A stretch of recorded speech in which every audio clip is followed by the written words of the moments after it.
We live in a world of extremes. Outrage is the new currency. Brands are yelling louder, getting more controversial, fighting for attention like it's a bar brawl at closing time. And here's the thing, people are kind of done with it.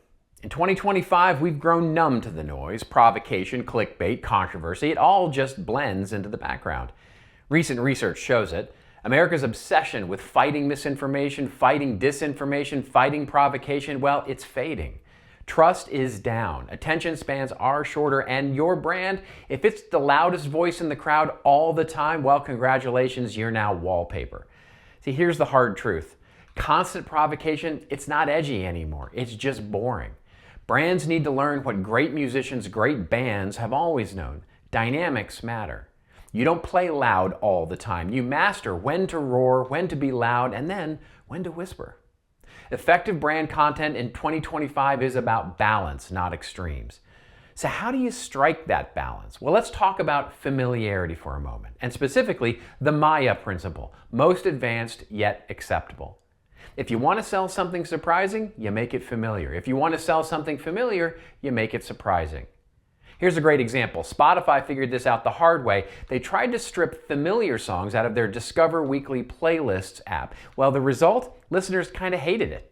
You see, it turns out little hints of familiarity made the new music feel even more exciting, and it made it feel like the app really understood, really knows me. It made users trust the platform more. The lesson here for marketers, we want to anchor our bold ideas in something our audience already recognizes. Familiarity isn't the enemy, it's the launch pad for trust and for real change. Now, here's where many brands start to screw up that idea of provocation and controversy. Controversy without consensus. Take Target for an example. Last year, during Pride Month, Target got caught in the crossfire of trying to please everybody, and they ended up satisfying no one. One minute they're supporting the LGBTQ+ community, the next, well, they're yanking merchandise off the shelves with vague corporate speak and apologies without really even aligning those two things. And the result? Well, they alienated loyal customers, infuriated activists, no wins, just bruises. Or Bumble. Bumble, the dating app, they rolled out an AI-powered dating advice app based on users' intimate personal data, and they didn't get internal or customer alignment first. Cue the backlash. Here's the pattern. If your team is hesitating before a big, bold, provocative message or a bold move, wondering, are we going to be able to defend this?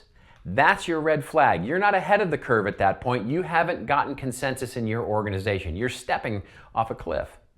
Brave marketing is not just stirring the pot. It's building alignment first and then stirring that pot with conviction, with consensus, with backbone. How do you balance that? Picture, if you will, a simple 2x2 matrix. The vertical axis, familiar to surprising. The horizontal axis, consensus to controversial. You get 4 zones.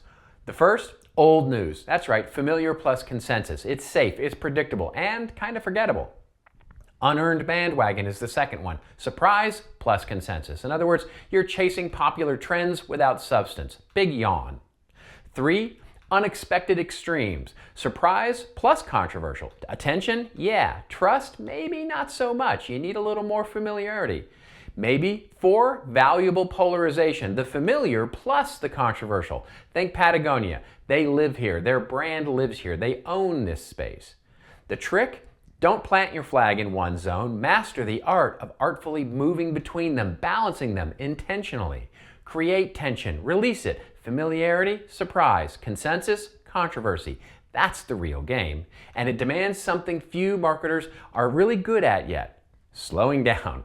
Not to hesitate, but to apply what we might call, valuable friction. You've heard me talk about that before. The art of pausing long enough to ask, does this align with who we really are? Are we prepared to own this? Fast moves make buzz, but thoughtful moves build brands. For example, when Shine rushed into sustainability messaging in 2024, they kind of skipped the friction, and their audience saw right through it. A flash campaign of basically environmental whitewashing or greenwashing built on nothing but wishful thinking. The future, it belongs to brands that get this. Trust is the new reach. Authenticity is the new virality, and strategic contrast is the new volume. In 2025, the winners won't be the brands that shout the loudest. They'll be the ones that know when to raise their voice and when to whisper. Play the dynamics, create real moments, earn trust that sticks. Otherwise, You're just another shout in the void.